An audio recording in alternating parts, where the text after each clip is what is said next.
Hindi lingid sa ating kaalaman na napakaraming relihiyon o denominasyon ang lumalaganap sa mundo mula noon hanggang sa kasalukuyang panahon. At bawat relihiyon o denominasyon ay nagpapatutuo na sila ang dating daan at sila ay nasa tamang daan. Ngunit ayon sa banal na kasulatan, may nag-iisa at tanging daan tungo sa ganap na kaligtasan at buhay na walang hanggan. At ang tanging daan na ito ay walang iba kundi ang ating Panginoong Hesukristo, sapagkat sinabi ni Kristo sa Juan 14:6 sa wikang Griego, Ego ime iodos, kay Alifia, kay Isui, odes erkhete proston patera, ime diemo. Sa wikang Filipino, ako ang daan, ang katotohanan at ang buhay. Walang sinumang makapupunta sa Ama, kundi sa pamamagitan ko. Mga kaibigan at mga kapatid, aming inihahandog sa inyo ang programang Ang Tanging Daan, isang palatuntunan na hatid sa inyo ng Church of Christ o Iglesia ni Cristo na naniniwala na si Kristo ay tunay na Diyos na nagkatawang tao ayon sa banal na kasulatan. Ang Church of Christ ay may slogan na pinaghuhugutan na We speak when the Bible speaks, we are silent when the Bible is silent. Ang Tanging Daan, isang palatuntunan na walang ibang layunin, kundi maipangaral ang dalisay na mga salita ng Diyos mula sa Biblia. Ang Tanging Daan! At ngayon, narito ang mga alagad ng Panginoong Diyos. Hi, magandang umaga po sa ating lahat. Welcome po sa programang Ang Tanging Daan. Programang inihandog ng Church of Christ sa Iglesia ni Cristo na naniniwala na si Kristo ay tunay na Diyos at tunay na tagapagligtas. Si Kristo ang tanging daan, katotohanan at ang buhay na walang hanggan. Good morning, South Central Mindanao. Ito po ang inyong kapatid, Elmer Kuntal Kabuyo. Sa mapagpalang umaga po sa ating lahat mga kaibigan. At sana po samahan niyo ako sa aking pagtatanghal sa loob lamang ng isang oras mula alas 7 hanggang isang oras po mga kaibigan. Ayan, kumusta po kayong lahat, lalo na sa ating mga kapatiran, Luzon, Visayas, Mindanao. Sa mapagpalang umaga po sa inyong lahat mga kaibigan, kapatid. Ang ating mga kapatiran na mga OFW, magandang umaga, magandang tanghali, magandang hapon, magandang gabi. Anumang oras na makita ninyo ating video ngayong umaga. Yes mga kaibigan, ngayong umaga, simulan na po natin ang ating programa. At bago po yan, tayo muna ay lumapit sa panan ng ating Panginoon at manalangin. At syempre po mga kaibigan, isang pambungad na awitin para po sa ating lahat. Tayo po ay manalangin. Panginoong Diyos, kami po ay lumalapit po sa inyo at nagpakumbaba. Patawarin niyo po kami sa aming mga kasalanan na nagawa sa inyo sa isip, salita at sa gawa sa umaga pong ito. Tulungan niyo po ang bawat isa po sa amin, sa lahat ng aking manonood at na mga sharer po Panginoon sa programang ito. Sana po pagpalain niyo po ang kanilang mga buhay. Ito ay aking samot na langin sa tayong karapatan lamang na pangalan ni Jesus. Amen. Yes mga kaibigan, magandang umaga uli. Isang awit po para po sa ating lahat.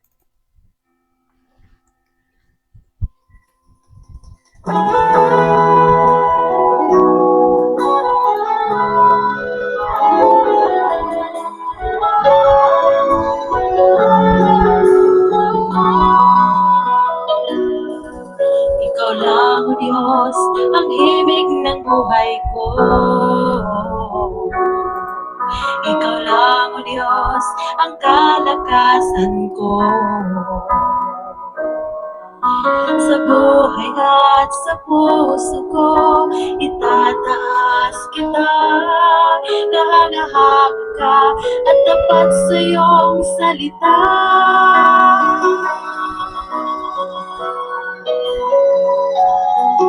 Ikaw lang, O Diyos, ang himig ng buhay ko. Ikaw lang, O Diyos, ang kalakasan ko. Sa buhay at sa puso ko, itataas kita. Kahangahangan ka at tapat sa iyong salita.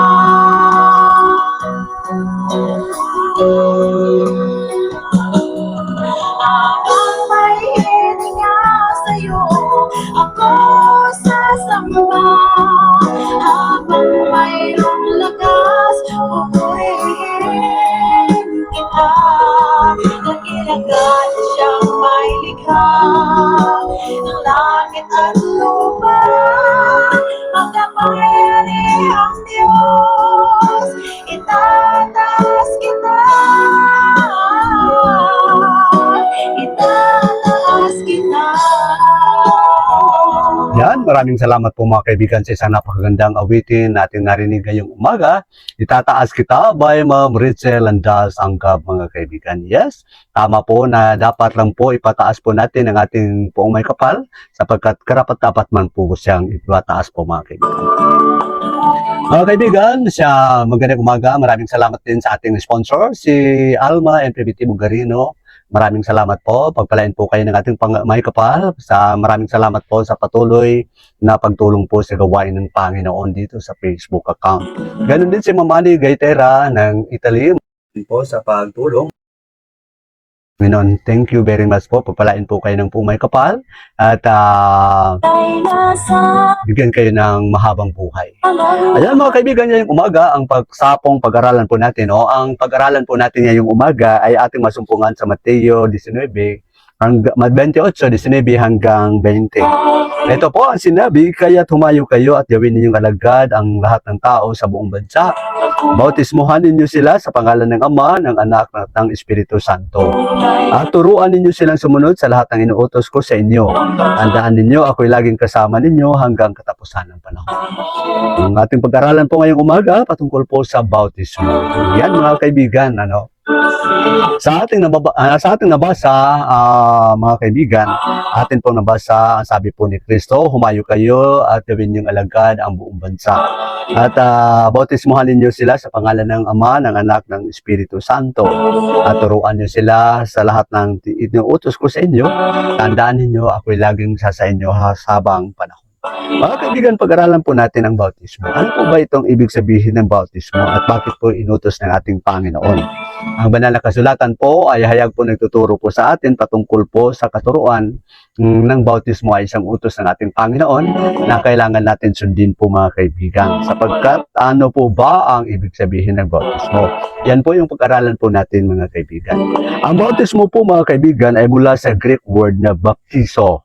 Ibig sabihin to immerse, to submerge, o plunk, or dip. Ibig sabihin paglubog sa tubig o pagbaon sa tubig mga kaibigan. Ibig sabihin talagang nabaon talaga sa tubig. Yun po yung ibig sabihin ng bautismo. At ang bautismo po ay inutos nga ng ating Panginoon bago siya bumalik sa langit. Talagang inutos ng ating Panginoong Hesus Kristo. Ito naman po yung sabi niya, the Great Commission. Ang sabi po niya sa kanyang buong alagad, sa kanyang alagad na 12 apostoles, sinabihan niya po, humayo kayo at ipangaral ang aking salita sa buong bansa at lahat ng maniniwala sa akin, bautismuhan ninyo sila sa pangalan ng Ama, ng Anak, ng Espiritu Santo. Sino po ba nag-utos ng bautismo? Mga kaibigan, ito po ang nag-utos po ng bautismo ay mismo ang ating Panginoong Hesus Kristo ayon pa sa sinabi niya sa Mateo 28:19-14. Talagang inutusan niya ang 12 apostoles na humayo at gawing alagad ang buong bansa sa pamamagitan po ng pangangaral ng kanyang salita at lahat ng tumanggap sa kanya ay kinakailangan bautismuhan. Yun nga, ano ba ang pattern ng bautismo? Sa pangalan ng Ama, ng Anak at ng Espiritu Santo. Ito po mga kaibigan ay bahagi po ng kaligtasan po. Sapagkat utos nga ni Kristo, ang sabi po niya sa Juan 14:15, kung mahal ninyo ako, sundin ninyo ang aking mga utos. So ito po ay utos ng ating Panginoon bago po siya umakyat, bumalik sa langit. Utos niya po ang bautismo. Pag-aralan po natin ang sino po nag-utos ng bautismo. Walang iba ang ating Panginoong Hesus Kristo. Ganun din naman ang Amang nasa langit po mga kaibigan. At sa pamagitan po ng pagbautismo kay Hesus Kristo at pagkatapos na bautismuhan si Kristo ayon sa Mateo 3:16 hanggang 17 po mga kaibigan, ng mga nabautismuhan kaagad siyang umahon sa tubig. Si Kristo po yon. At nabuksan ang langit at nakita ni Jesus ang Espiritu Santo ng Diyos na bumaba parang isang salampate at dumapo sa kanya. At isang tinig mula sa langit at sinabi, ito ang minamahal kong anak, lubos kong kinaluluguran. Talagang kinaluluguran ng Amang Diyos ang kanyang anak na si Jesu Kristo nang siya'y pagkatapos na bautismuhan po mga kaibigan. So sabi nga niya sa Juan 10:30, ako at ang aking Ama ay isa. Ibig sabihin, iisa lang po ang kanilang power. Yun po mga kaibigan, no? Ako at ang aking ama ay isa lamang po. So, ibig sabihin, ang nag-utos ng bautismo ay mismo ang kanyang amang nasa langit, ganon din si Kristo at sinabi sa kanyang mga apostolis. Ayun po, bakit po kinakailangan ang bautismo? Ayan. Kung kayo po ay nasa loob po ng iglesia, kinakailangan talaga po ang bautismo. Ano? Kinakailangan, tinuro talaga na hindi pwedeng lahat ng miyembro ay hindi mabautismohan, sapagkat ang bautismo po ay, eto na nga ang pag-aralan natin. Ang bautismo po ay para sa iyong kaligtasan po. Yan, at sinabi ni Kristo, ayon pa sa Marcos 16:16, ito ang sinabi ni Kristo. At sinabi ni Jesus sa kanila, tumayo kayo sa buong mundo at ipangaral ang magandang balita sa lahat ng tao. At sino mang sumampalataya at mabautismuhan ay maliligtas, ngunit ang ayaw sumampalataya ay paparusahan. Sorry po. Ibig sabihin po, ang lahat ng sumampalataya sa ating Panginoon ay kinakailangan talagang dadaan, bautismuhan talaga. Kinakailangan bautismuhan upang malinis po ang kanyang budhi at malinis at papasok ang banal na Espiritu Santo. Ang sabi niya, ang hindi sumampalataya sa akin ay talagang paparusahan po mga kaibigan. Yun ang pinakamahirap po mga kaibigan. Paparusahan po yung ayaw tumanggap kay Kristo sa pamagitan po ng Kristiyanong bautismo po mga kaibigan. So kailangan talaga babautismuhan. Faith plus baptism equals salvation po mga kaibigan. Ano po ba? Para po ipagkaloob po, sa pamagitan po ng bautismo, ipagkaloob po ng Ama o ng Diyos ang kanyang banal na Espiritu Santo. Ayon po sa Aklat 12:38, sumagot si Pedro at sinabi, talikuran ninyo ang inyong kasalanan at magpabautismo kayo sa pangalan ni Jesucristo upang kayo patawarin at tanggapin ninyo ang kaloob ng Espiritu Santo. Sa pamagitan po ng bautismo po mga kaibigan, doon po natin matanggap ang kaloob ng banal na Espiritu Santo sapagkat nilinis na po tayo at nahugasan na po tayo ng kanyang salita at sa pamagitan ng tubig po mga kaibigan. So ibig sabihin, ang bautismo pagkatapos po ang isang tao ay mabautismuhan, ipagkaloob po ang banal na Espiritu Santo. Ano po ba ang ibig sabihin ng bautismo upang isuot natin si Kristo na parang damit? Ayun po mga kaibigan, kung hindi po tayo nabautismuhan o hindi po tayo mapabautismo, ibig sabihin, hindi po natin may isuot si Kristo. Sapagkat si Kristo po ay isinuot lamang doon sa taong makatanggap ng bautismo. Ayon pa sa Galatia 3:27, sinabi ni Apostol Pablo, dahil sa inyong pakikipag-isa kay Kristo Jesus, kayong lahat ay mga anak ng Diyos sa pamagitan ng pananampalataya. Si Kristo mismo ang inyong isinuot parang damit na kayo'y nabautismuhan sa inyong pakikipag-isa sa Kanya. Ibig sabihin po, sa pamagitan po ng bautismo po ay naisuot na po natin si Kristo sa pamagitan ng pakikipag-isa po natin sa Kanya at suot-suot na po natin ang ating Panginoong Jesucristo sa ating buhay. Ibig sabihin, makikita na si Kristo sa ating mga buhay sapagkat binago na po niya tayo at nahugasan na po tayo. Yan sa pamagitan po yan ng bautismo. Ano pa po ang ibig sabihin ng bautismo upang magkaroon tayo ng panibagong buhay po mga kaibigan? Sa pamagitan po, pagkatapos po tayong mabautismuhan, ay lumakad tayo sa panibagong buhay po mga kaibigan. Hindi po tayo makakalakad ng panibagong buhay kung hindi po tayo nahugasan sa pamagitan po ng bautismo po mga kaibigan. Yan ang sinabi ni Apostol Pablo sa Roma 6:4. Sa makatuwid tayong namatay na at nilibing kasama sa pamagitan ng bautismo upang kung pinano binuhay muli si Kristo sa pamagitan ng dakilang kapangyarihan ng Ama, tayo rin naman ay magkaroon ng panibagong buhay. Ibig sabihin, kung tayo po ay nabuhay muli mga kaibigan sa pamagitan ng espiritual na pagkabuhay muli sa pamagitan ng bautismo, tayo po ay bago na ang ating buhay. So kailangan po tayong lahat po, pagkatapos natin mabautismuhan, bago na po ang ating buhay at iwan na po natin ang nakaraan mga kaibigan sapagkat suot na po natin si Kristo at nagkaloob na po ang banal na Espiritu Santo sa ating buhay at tayo po ay nakatanggap na ng kaligtasan. So kaya mainam na iwanan natin ang kasalanan at hindi na po tayo mamuhay doon sapagkat nakipag-isa na po tayo kay Kristo at tayo ay may panibagong buhay. So, pagkatapos ng bautismo, doon magsisimula ang panibagong buhay po natin. Kaya mga kaibigan, hindi pwedeng maniniwala ka lahat na nabago na yung buhay. Ibig sabihin po na kailangan po tayo magpahugas sa Kanya. Ano pang ibig sabihin? Iisang bautismo lamang ang itinuro ng banal na kasulatan.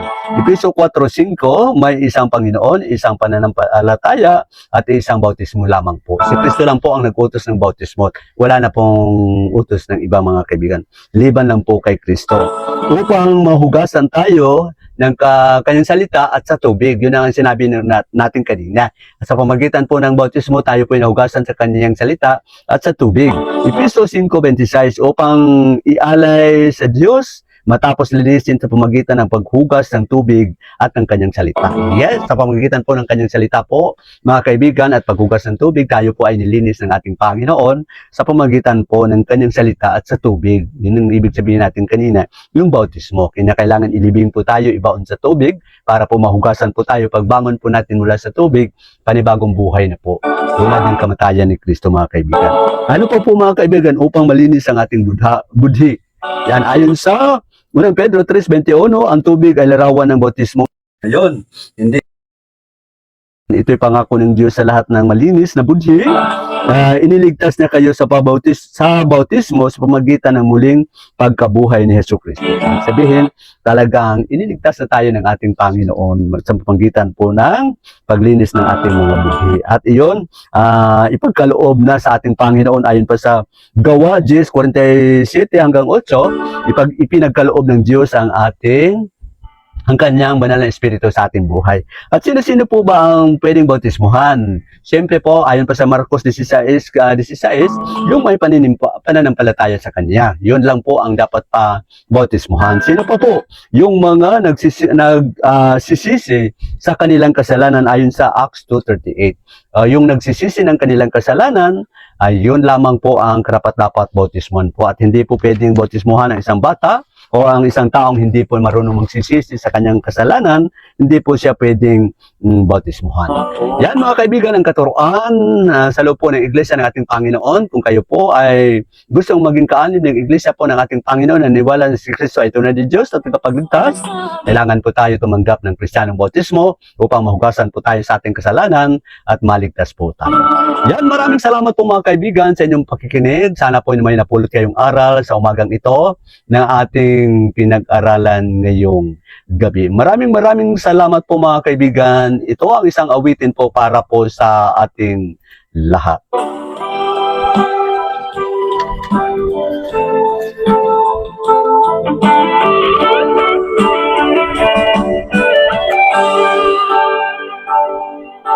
Ito aking ginagalawa, kahirap ng aking pinagdaanan. Hindi alam ang patutunguhan sa buhay ko, gabay mo ang kailangan. Ang aking hinihiling, dalangin ko sana'y iyong hingin. Ang puso kong may kahinaan, bigyan mo sana ng kalagasan. Yan, maraming salamat po sa isang napagandang awitin dalangin by Neil Vidal. Noli Vidal po mga kaibigan, ating local composer and singer po mga kaibigan, isang minister po. Yan, maraming salamat. At siyempre po mga kaibigan, shout out din po sa lahat ng ating tagapanood at nagsishare po ng ating live at nanonood po. Maraming salamat po sa inyong lahat mga kaibigan. Lalo na po, maraming salamat kay Alma and Pimiti Mogarino sa kanilang pagtulong po sa gawain ng Panginoon. Ganon din si Ma'am Annie Gitera ng Italy. Thank you very much. God bless po. At shout out po sa lahat ng manonood at nag-share, sa lahat ng mga OFW, isang mapagpalang umaga. Maraming salamat po mga kaibigan. Sana po may napulot kayong aral sa ating pinag-aralan ngayong maraming salamat. Inyong napakinggan ang programang Ang Tanging Daan. Naway sa pamamagitan ng programang ito ay inyong nakamtan ang pagpapalang espiritual. Hanggang sa susunod na pagkakataon, maraming salamat po sa inyong pakikinig at pagtangkilik.